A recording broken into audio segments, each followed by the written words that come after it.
Welcome to another DK Custom Products video. My name's Kevin, this is Dwayne. And today we're going to go over a fairly elementary subject, wiring accessories to your motorcycle, accessories that are not plug and play.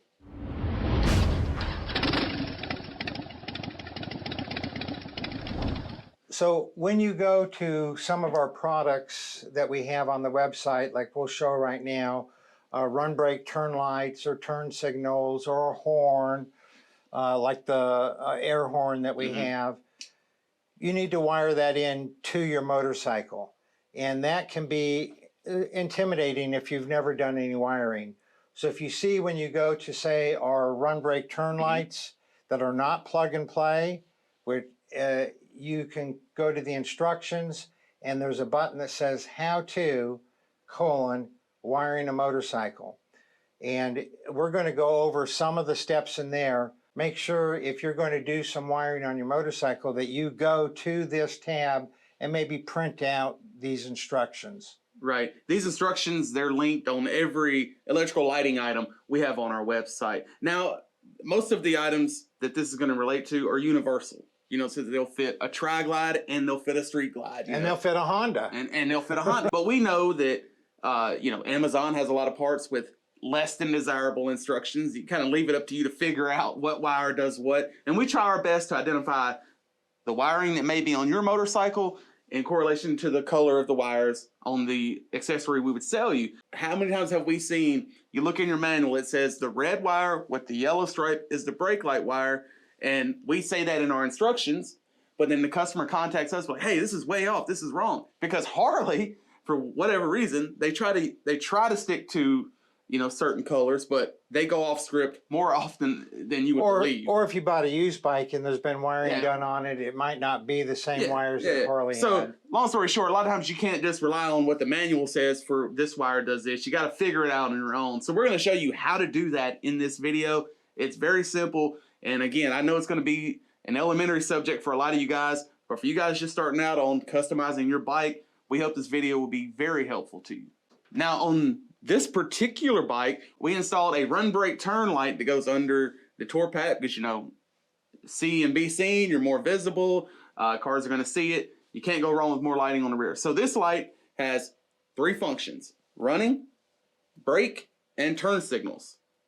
And so you have to identify which is your run wire, which powers your brake. And then obviously you need to identify right turn signal, left turn signal, and obviously ground. Yeah, so you don't need anything special, no special tools. One thing, a test light. So there are different kind of test lights. This is the most simple test light. You can get these $6, $7, $8. Now this isn't going to be a how-to on installing this light. This is going to be a demonstrational video on how to identify your power source, whether it be your brake power source, your turn signal source, or running light source, because the run brake turn light has those functions: run, brake, and turn. Now this information will apply to most any accessory you want to add to these bikes, be front turn signals, cooling fans, any auxiliary lighting. This information is going to apply. And again, all you need, basic test light. And I'm going to show you how to use that now. You want to find a good ground source. So obviously you don't want anything powder coated or chrome plated or anything that's not bolted directly to the frame.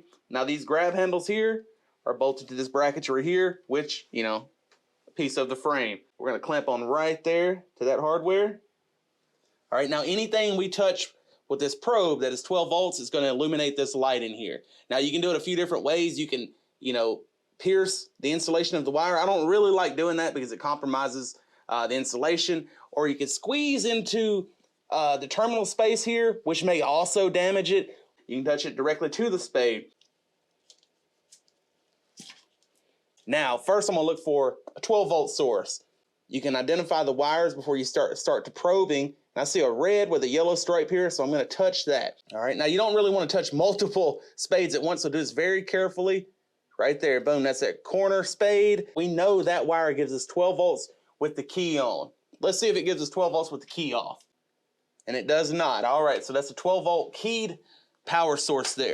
So that's a good source for your running light wire. So next, let's identify the brake light wire. I'm going to have my assistant, Kevin, apply the brakes on and off so we can try to find which of these wires That one right there, first try. Good job. All right, so that's going to be that blue wire with the violet stripe. So that's going to be a brake light wire. Now, again, this is what we're finding out on this bike. Don't think these colors are going to apply to your application. That's the point of this video, to determine which wire is which function. All right, so next, turn signals. Let's look at the right turn signal. Not that one. Not that one. Not that one. Not that one. And so, yeah, as you can see in here, there's multiple terminals, and you're just going to identify which one, you know, illuminates your test light when you apply the right turn signal, when you apply the left turn signal, when you apply the brake, and of course, your running power source. So it's a very simple process. So now that you've identified which wires do what, it's time to install our recommended method of tapping in, and that's the posi-taps. So we want to connect this red wire to the 12-volt keyed power source. And the way we're going to do that is with the posi-tap connector. Now, we've already done it. I just removed it for demonstrational purposes in this video. But first, you'll put the T-tap end onto the wire you want to tap into.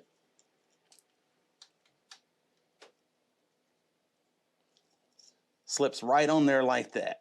Now, this doesn't do permanent damage to the wiring. It just punctures the insulation. And you'll notice there's a little probe there on the posi-tap. That's going to thread in here and tap into that 12-volt source of power. Now on this end, you'll have this wire stripped back a little, exposing the wire inside the insulation. Now this doesn't have to be uniform, twisted tight or anything. In fact, if you leave it a little messy like that, it makes a more true connection. Because what's going to happen is it's going to go in here, it's going to contact that terminal as you thread this posi-lok into place.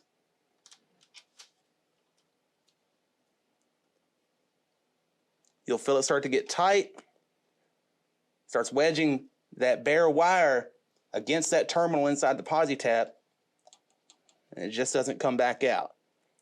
That's a very secure connection. I know some of you purists like to do soldering, but we've never had an issue with posi-taps or posi-loks for that matter. There are 3 ways that you can do your wiring. Number 1, you can solder. And the purists say to solder, it's the strongest, it's the best. And there's nothing wrong with soldering. It's a lot of work to do it right. And I just don't do soldering. I've been using posi-taps for probably 10, 12 years now. I have hundreds of thousands of miles with posi-taps on my different bikes, riding through all kind of weather, rain, snow, hot, cold. Never had a single posi-tap fail.